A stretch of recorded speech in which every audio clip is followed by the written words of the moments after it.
Olá, mais uma vez nós estamos aqui para apresentar o programa Do Jeito do Jonas. É um programa que é feito do seu jeito, do nosso jeito, mas é do jeito do Jonas. Para você entrar em contato conosco pelo e-mail jonasgrebe@ig.com.br, no Facebook, Facebook/Do Jeito do Jonas, ou na minha página pessoal, onde você coloca lá no ícone de busca Jonas Grebe, você encontra a minha página e lá você pode fazer o seu comentário, nós podemos bater um papo, vai ser muito legal receber você lá. Esse programa tem retransmissão, retransmissão simultânea pelo www.guarutv.com.br. É no site da televisão, www.guarutv.com.br. E nós temos reprises. Esse programa passa amanhã no canal 8 e no canal 22 em reprises, ok? Para me ajudar a fazer esse programa hoje, eu convidei essa ilustre personalidade aqui de Vicente de Carvalho, que é um mestre em ciências da religião pelo Mackenzie, o reverendo Ivan Pereira Guedes. Como é que vão as coisas? Tranquilo? Tranquilo. Gostei do sorriso. Assim. Ótimo, é sempre bom participar com você aqui. Seu programa sempre estimula a nossa reflexão e sempre traz alguma coisa nova para a gente pensar, né? Ô, reverendo, nós acabamos de passar aqui por um período chamado de Carnaval. Diz que o Brasil começa depois do Carnaval. Aí todo mundo ficou esperando o Brasil começar o ano, aí diz que agora é depois da Copa do Mundo. Quando acabar a Copa do Mundo, aí vai ter eleição. Quer dizer, esse seria o ano facultativo? Bom, pelo menos dentro da cultura brasileira, sim, né? As pessoas... Mas é só uma forma de falar, porque na verdade o Brasil não para nenhum tempo, né? Nenhuma sociedade para. São segmentos, né? São segmentos. E na verdade o carnaval não para, né? O carnaval hoje é um comércio imenso, né? Chama-se, costumam chamar de festa pagã. Sim. Por que festa pagã? Para tentar diferenciar isso das festas chamadas religiosas, né? Só a diferença é o único motivo? A proposta do carnaval é muito clara, né? É você dar uma liberação geral aos seus instintos, não é? As festas religiosas normalmente vai no contraponto disto, né? Normalmente a festa religiosa ela vai para inibir os instintos e dar às pessoas um conceito melhor, uma orientação melhor em relação a Deus. Então a festa pagã, basicamente, o título se dá pela diferenciação. Fala-se que é festa pagã, por exemplo, a Páscoa. Falam que é festa pagã, por exemplo, o Natal, que comemora o nascimento de Cristo. Dizem que é festa pagã a comemoração do Ano Novo. Então é por isso que fiquei nessa dúvida, o que é festa pagã? Não, todas as religiões, elas produzem as suas festas. No Antigo Testamento você tem uma série de festas que foram estabelecidas pelo próprio Deus. Qual é a função dessa festa no Antigo Testamento? Era trazer à memória dos israelitas algumas coisas que Deus queria que eles não esquecessem, né? Esse era o objetivo.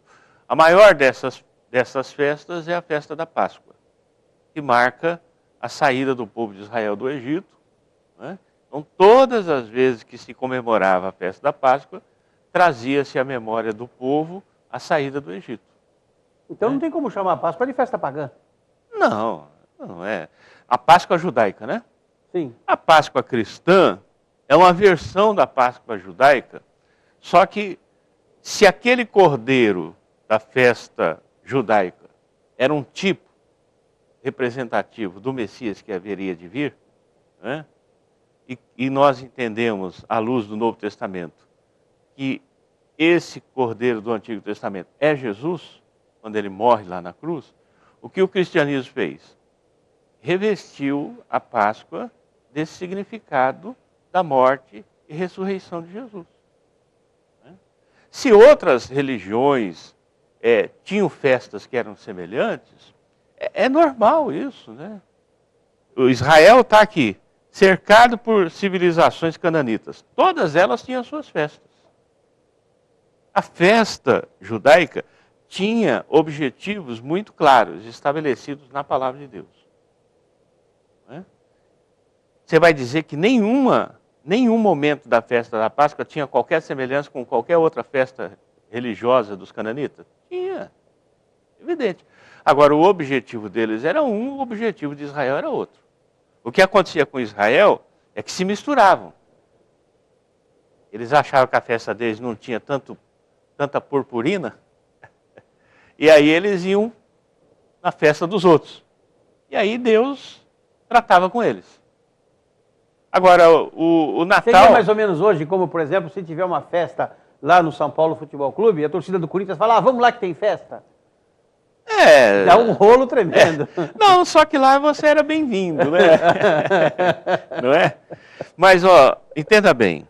Eu quero entender. Para o cristianismo, o Natal não tem essa pujança, essa força.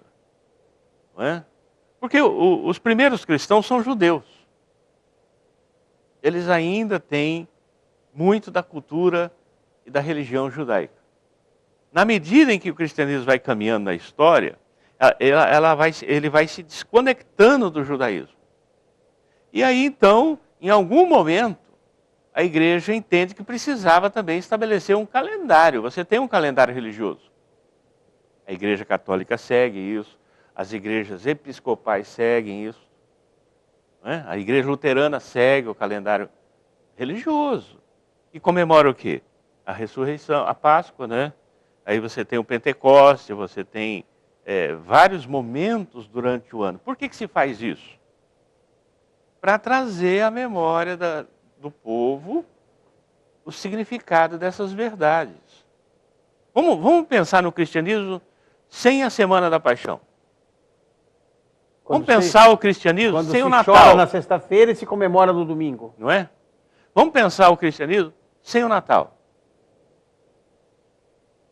São momentos, o cara não está nem aí, mas quando chega no Natal ele é obrigado a pensar. Nasceu um cara chamado Jesus. Se ele crê que esse homem Jesus é o Salvador e Senhor da vida dele, tudo bem. Se ele não crê, mas que ele tem que pensar, ele tem. Né? As igrejas trazem à memória. É a ceia. Por que nós tomamos a ceia todo mês? E os reformadores no século XVI, teve alguns deles que propuseram até fazer a ceia todo domingo. Só que percebeu que a coisa ia ficando mecânica demais. Então estabeleceu-se como padrão, isso não está na Bíblia, você tem que ministrar a ceia todo primeiro domingo do mês. Ou uma vez por mês. Jesus disse que nós devemos participar da ceia. Não falou quando. Os judeus participavam da Páscoa uma vez por ano. Teve uma época antes da reforma que a igreja só fazia a ceia uma vez por ano. Talvez até pensando na questão da Páscoa. E aonde que Jesus cria essa questão da ceia? Numa festa judaica. Não é? Só que ele pega dois elementos daquela mesa, reveste de um significado e fala, ó, façam assim. Esse é meu corpo, esse é meu sangue. E façam assim. Fazer isso em memória de mim até que eu venha. Jesus não estabeleceu o Natal, não estabeleceu a Páscoa, não estabeleceu o Pentecostes. O Pentecostes é uma festa judaica. Não é? E quando é que os primeiros cristãos são batizados com o Espírito Santo? No Pentecostes. Quer dizer, mais ou menos, nós poderíamos dizer que as festas que não são consideradas pagãs, que são as festas do Velho Testamento, seriam festas judaicas. Judaicas. E que seria o Purim, o Pesach, o Yom Kippur, são festas judaicas. Exato. Tá? E esse novo ciclo que vem após a vinda de Cristo formam festas cristãs. Quer dizer, cristãs e não pagãs, como se diz. Não, pode até, de repente, o pessoal pega o seguinte, existia uma festa que era o Deus Sol, não sei o quê, e o cristianismo é o domingo, né? Uhum. É a questão do domingo. Por que o domingo? Questão do domingo, Cada dia era dia de um Deus do panteão grego-romano, né? Sim. E o cristianismo pegou o domingo, mas não pegou o domingo por causa do Deus tal. Pegou o domingo porque é no domingo que Jesus ressuscita. Você tem o sábado que é eminentemente judaico. O cristianismo está junto, mas o cristianismo vai se distanciando do judaísmo. Ele precisa ter uma identidade própria. Se ele continuasse se reunindo no sábado, ia ficar sempre uma seita judaica. E até porque ele estaria sempre subjugado à lei e não à graça Exatamente, que vem com o sacrifício de Jesus Cristo. É que as pessoas não lêem a Bíblia, né? Então elas não sabem. Nem tem obrigação de saber, o cara que não lê a Bíblia. Inclusive os crentes que não lêem a Bíblia também não têm obrigação de saber, não é? Mas vai no Google e vê um versículo. Tá tudo certo. Não, recebe no celular, né? Agora recebe no celular. A bênção vem no celular agora. Agora tem as pessoas vão à igreja com o celular e levam a Bíblia, né? Isso, ele faz lá o download, isso né? É verdade. E leva. E aí durante o culto, ele está no celular fazendo o joguinho dele, e se o pastor falar alguma coisa, ele diz, não, eu estou aqui com o texto está aqui, ó. É verdade. Mas o cristianismo, ele estabelece o seu calendário. Ele estabelece as suas festas, porque o objetivo da festa é trazer à memória do cristão alguns fatos que são fundamentais da fé cristã. Não haveria cristianismo sem o nascimento de Jesus. Ah, mas Jesus não nasceu em dezembro. Tudo bem, não filho. Não importa, né? Qual o problema? Tem nenhuma dificuldade com isso. Nasceu em abril, mas não se faz Natal em abril. Não é? Senão você vai deixar os Papai Noel todos desempregados lá nos Estados Unidos. E o Papai Noel, pastor? E aí? A o festa Papai pagã, Noel... Natal não é festa pagã, é festa cristã. E o Papai Noel entra onde aí? O Papai Noel entra com presente? Com a Coca-Cola, né? Entra com a Coca-Cola. A Coca-Cola é desmente, hein? Como é que você vai fazer o Natal sem Coca-Cola? A Coca-Cola distribuiu esse ano nota no mundo todo dizendo que não tem nada com isso. Não é o pai da criança. Não tem nada com isso, que é uma bela semelhança. Rapaz, não tem nem para mim, o coelhinho da Páscoa e o Papai Noel, para mim não atrapalha nada, porque para mim eles não significam nada. O que eu busco na Páscoa é uma reflexão sobre a morte de Jesus na cruz e a sua ressurreição. O que eu busco no Natal é o nascimento de Jesus, o Senhor e Salvador da minha vida. É isso que eu procuro. Agora, como diz o outro, quem procura acha, né? Cada um vai procurar o que quer. Se o cara vai lá procurar o Papai Noel, ele vai encontrar, ué. Meu pai sempre foi presbítero, meu pai sempre foi uma pessoa muito crente. Mas no Natal, a gente deixava lá o sapatinho na porta, lá, porque no outro dia ia ter um presente trazido pelo Papai Noel. Isso mexeu com a minha fé? Não. Não, eu era criança e meu pai sabia que eu estava cercado de colegas que tinham esse ideal, né, essa coisa. Agora, eu cresci entendendo que Jesus é Jesus, Papai Noel é uma fantasia. Para mim, Jesus é um fato, Papai Noel é uma historinha. Hoje inverteu, né? Hoje inverteu. Hoje o Papai Noel é um fato e Jesus é uma historinha. Tem lá o presépio para você lembrar. O presépio tem... Qual o problema? Eu montei lá, você lembra da revista Recreio, né? Eu lembro. Eu era apaixonado por montar aquelas coisas. Tinha um presépio. Em dezembro saía o Recreio. Meu pai nunca me proibiu. A gente abria a revista assim, ele já era um presépio, era só pôr em cima da mesa. Exatamente, ou senão você ia montando as pecinhas, aí você colocava. Agora, qual é a ideia do presépio? É você... Memória. O presépio não é não conta a história cronológica do nascimento de Jesus. Ele reúne todos os elementos num espaço só. Não é? Nós sabemos que os magos não encontram Jesus na manjedoura. Ele vai encontrar o menino na casa com a sua mãe. Casa não é manjedoura. Certo? Então, Herodes manda matar as crianças de 2 anos para baixo. Por quê? Já faziam 2 anos que os magos tinham passado por lá procurando o novo rei que tinha nascido. Então, tudo indica que os magos vão encontrar Jesus já menino. Né? Agora, o presépio reúne todas as informações juntas.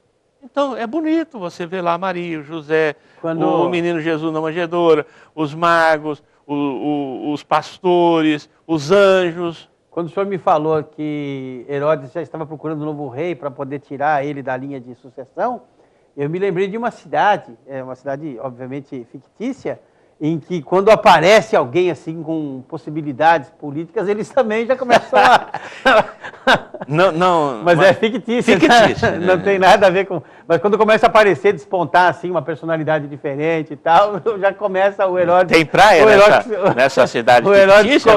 O Herodes começa... Não, é uma cidade que tem muito... bem nordestina. É bem nordestina. O Herodes começa a ficar alvoroçado e começa... Mas vamos a um breve intervalo comercial. Daqui a pouquinho nós voltamos com esse papo gostoso aqui com o mestre em Ciências da Religião pelo Mackenzie, o reverendo Ivan Pereira Guedes. Do jeito do Jonas.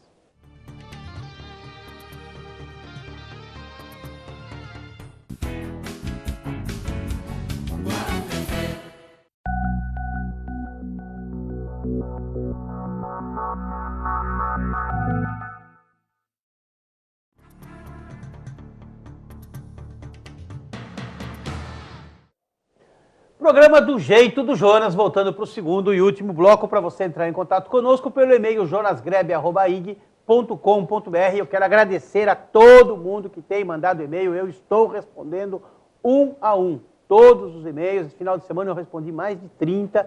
Obrigado, é legal saber que vocês estão interessados, que vocês ligam, que vocês sugerem, que vocês criticam, é muito legal mesmo.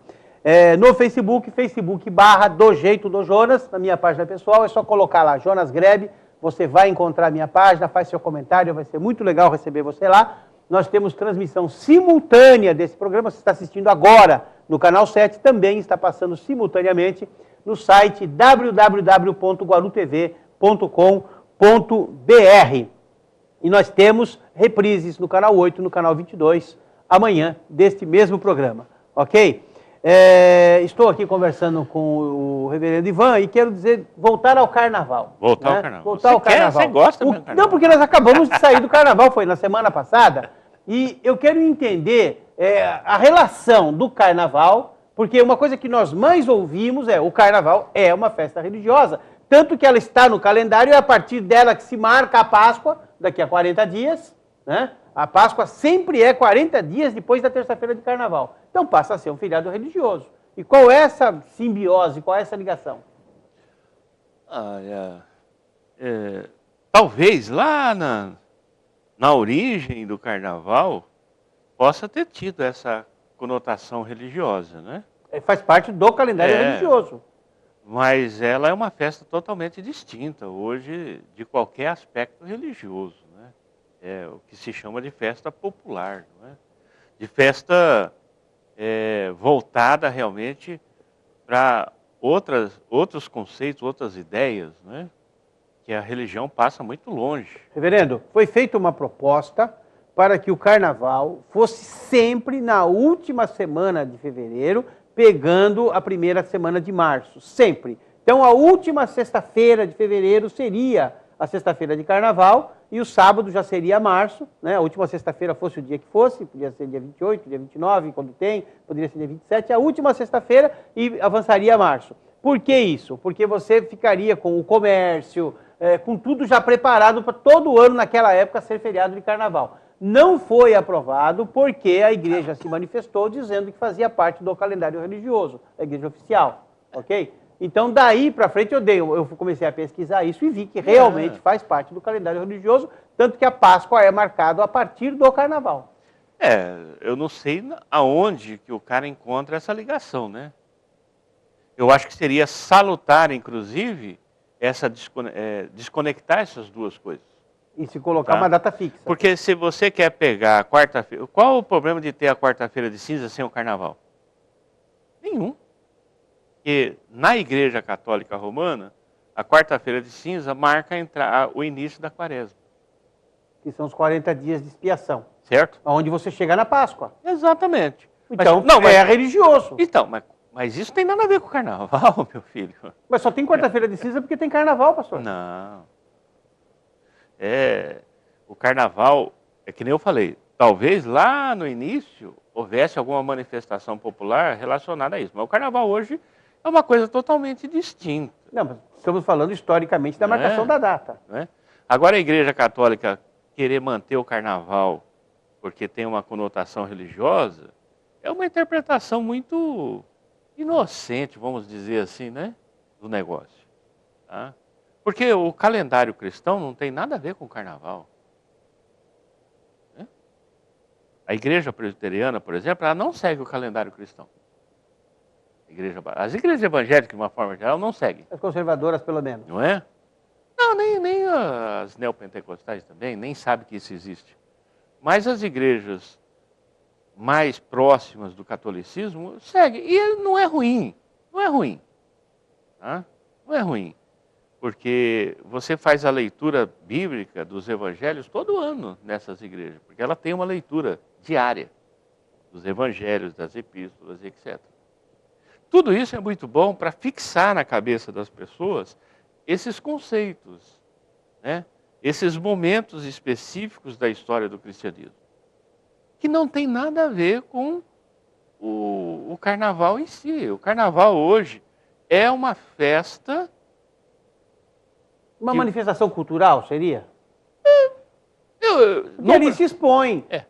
Se você olhar assuntos... se você olhar pela questão cultural, é até interessante. Por quê? Você vai resgatar no desfile alguns personagens, alguns momentos da história.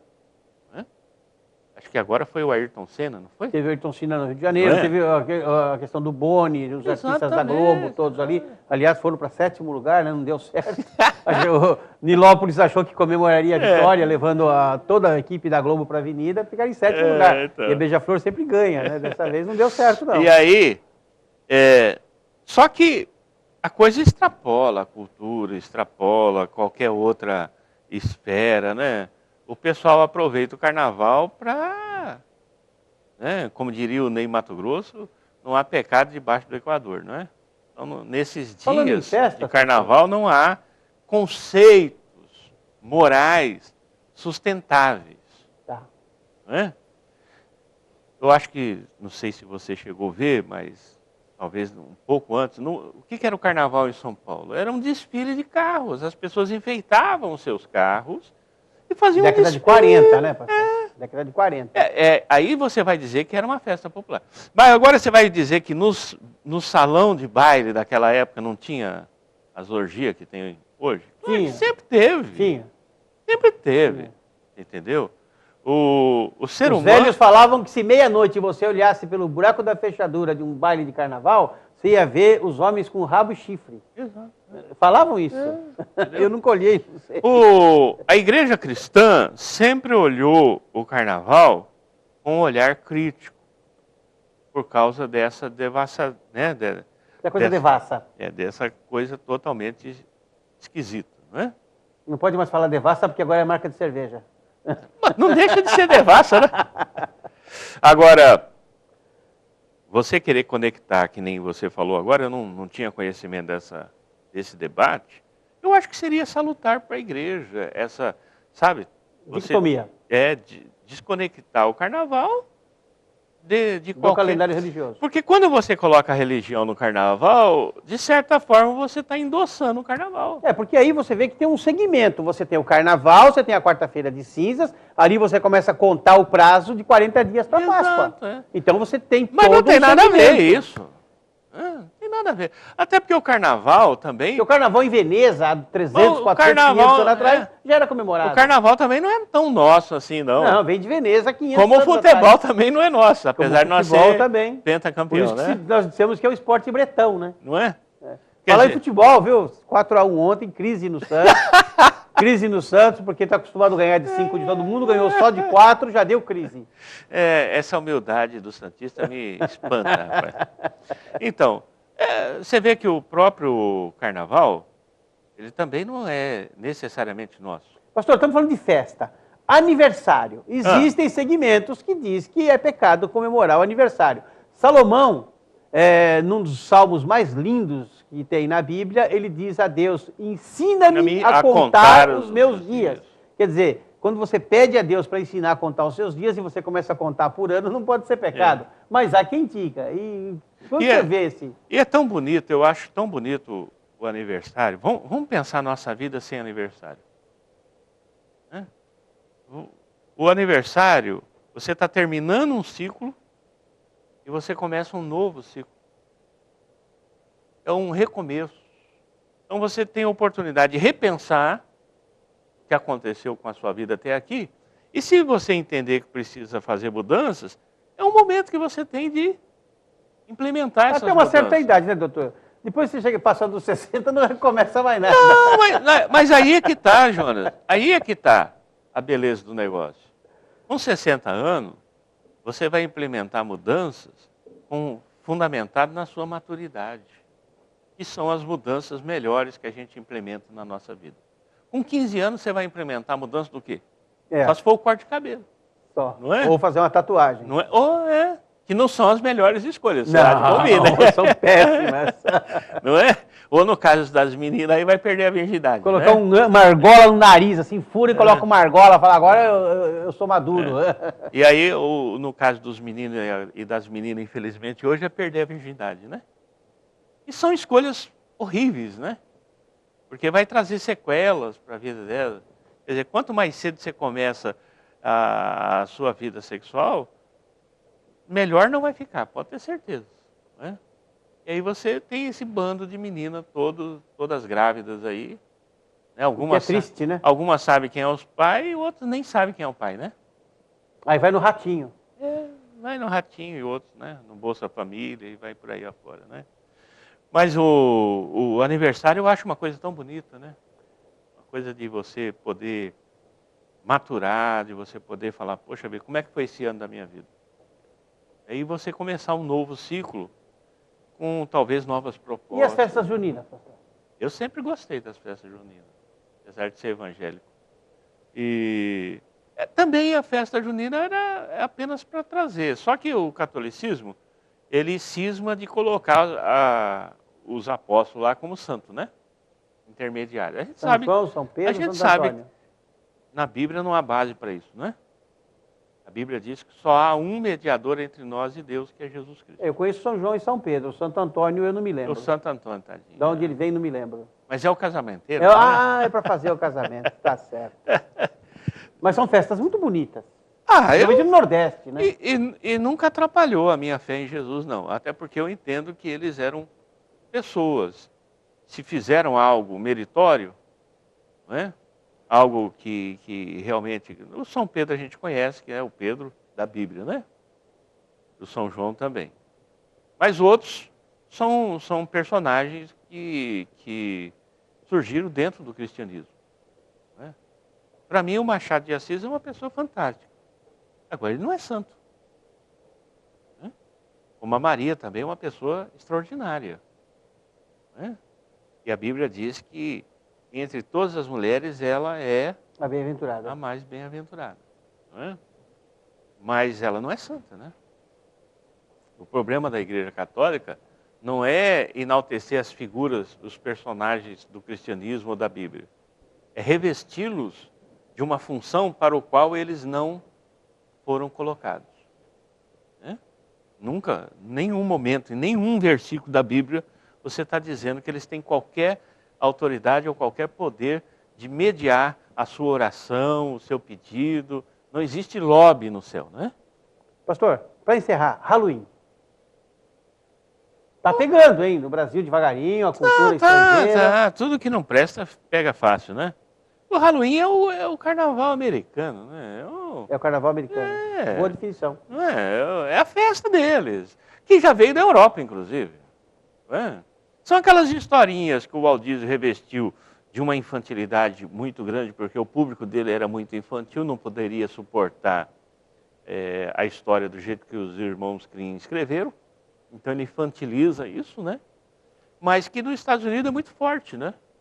E aqui vem pegando por osmose. Veio através das escolas de inglês, dos cursos de inglês. Mas hoje já extrapolou, né? Está nas escolas públicas mesmo, nas escolas particulares principalmente, né? O pessoal acha bonitinho. Muito bom. Muito legal conversar com o mestre em ciências da religião pelo Mackenzie, o reverendo Ivan Pereira Guedes. Reverendo, 30 segundos para falar tchau e muito obrigado, porque realmente foi uma aula. É bom estar com você aqui, é bom participar desse programa. Eu sei que tem muita gente que assiste, muita gente que nem você falou, né? Que tem se correspondido com você. E a gente espera sempre, quando participa do programa, ser útil de alguma forma, né? E resumindo tudo isso que nós falamos aqui, para aqueles que entendem e creem na palavra de Deus, na Bíblia, e têm Jesus como Senhor e Salvador da sua vida, essas outras coisas aí, elas não fazem tanta diferença, não é? Agora, o cara que não crê em Jesus, ele está liberado para fazer o que ele quiser da vida dele, né? É isso aí. Muito bom, muito legal, muito gostoso. Agradeço muito aqui a presença do reverendo Ivan Pereira Guedes. Que Deus te abençoe e te guarde, que faça resplandecer o seu rosto sobre ti e te dê a paz.